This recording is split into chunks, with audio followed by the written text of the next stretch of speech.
You want to go into the past or the future? Namaskaram, Sadhguru. Who is speaking? Yeah. If time is relative, can we time travel?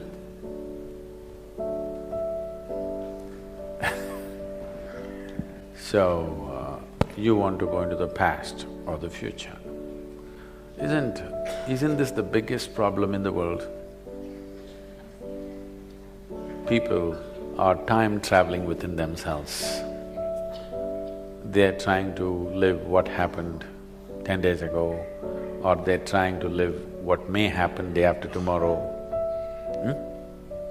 Time travel is the biggest problem, don't seek it. It's already a great problem. Now, that's not what you're asking. You want to know what happened in the past, or you want to know what will happen tomorrow. When he said, "Mere bare mein kuch bolo," whatever, what he is telling me is, why don't you time travel for me and tell me what will happen tomorrow, okay? Yes, that's all he is asking.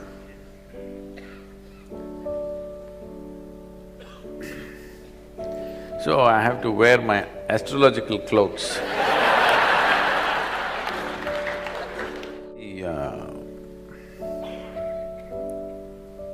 If you transcend your physical nature, there is no such thing as time. There is… in India, in this culture, we have a word called Trikalagnani. That means one who knows past, present and future. This does not mean he's time traveling. That is what these Hollywood movies, which misunderstand everything logically and literally. So why I'm saying this is, they're always trying to understand everything factually, literally. When we said there is a Trikalagnani, they said, oh, there is somebody who goes into past, present and future. See, this moment is eternity, I want you to know. It's question of, are you living in the surface or do you have a profound experience of what's now? What you think is past, what you think is future, or what you think is now, is all one happening. They are not three different happenings. They are not three different dimensions or three different geographical spaces that you can go into and come back. When you use the word travel, it suggests movement, isn't it? I travel from point A to point B. I can't travel from point A to point A, point A to point A, point A to point A. I cannot travel unless I'm making rounds. So right now, when you say past, present and future, you're talking about triple A. You understand? It's AAA, it's not ABC. When we say time, in the yogic perception, which ultimately modern physics will come to someday, hopefully, is time is the basic aspect of creation. Because of time, there is gravity. Because of gravity, everything else. Right now, the problem with modern physics is, they have reasonably understood the other forces, they're unable to understand what's gravity. Gravity is a consequence of time. It's not the other way around. Because there is time, there is gravity. The word time itself may not conjure that image in your mind. The Sanskrit word is correct, it's kala. Kala means two things, time and emptiness. Kali, not talking about the Devi. Kali means what? Empty. Kala means darkness, kala means time, and it also means emptiness. If you try to speak with little more personified context, we will call this Shiva.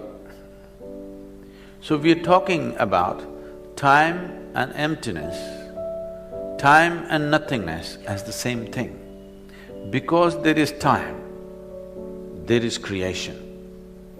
Because what we call as creation exists, there is gravity, because to maintain the integrity of a little bit of physicality in this vast kala, you need some force to hold it together.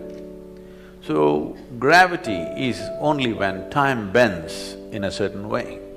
Time which is nothingness, time which is emptiness, takes a curve.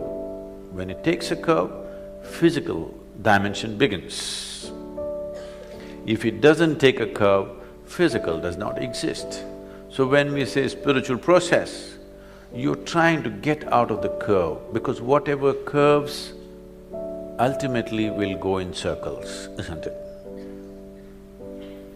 So because you experience time as a consequence of the curve that it took, you're understanding time as the spin of the planet, as the rotation of the moon and the sun and whatever else.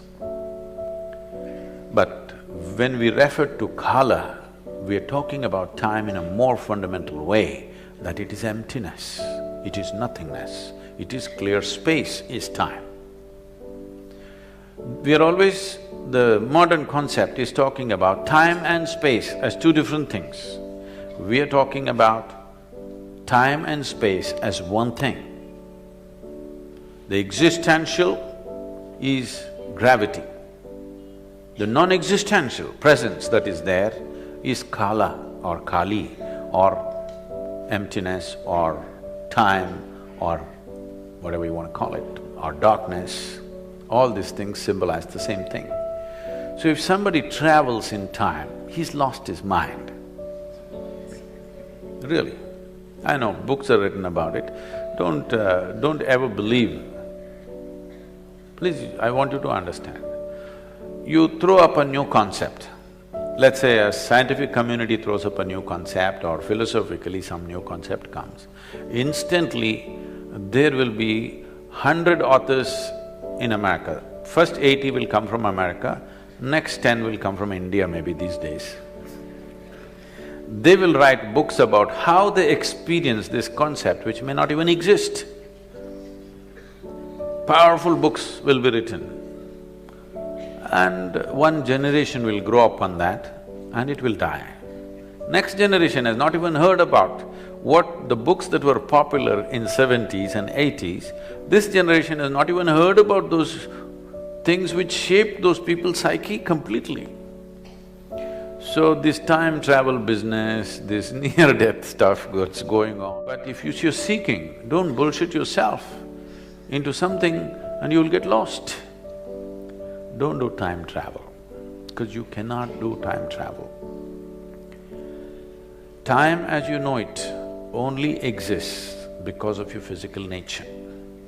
If you really want to know the profoundness of time, if you want to know the kala which holds everything together, which holds everything in its lap, you must distance yourself from your physical nature. Then you know kala not as three, but three A's superimposed on each other, not A, B, C.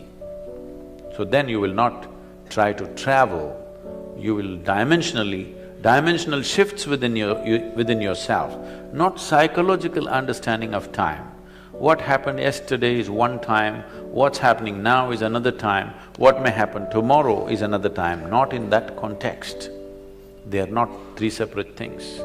Actually, what happened yesterday, if you sit here and imagine all that, it'll all happen now, isn't it? Yes? What may happen tomorrow, if you sit here and if you have powerful enough imagination, it'll happen right now. This is why people are suffering something that happened 10 years ago and something that may happen day after tomorrow. Yes, they're enjoying and suffering things which don't exist. So, if you try to do time travel, you will lose your mind and think you're experiencing something.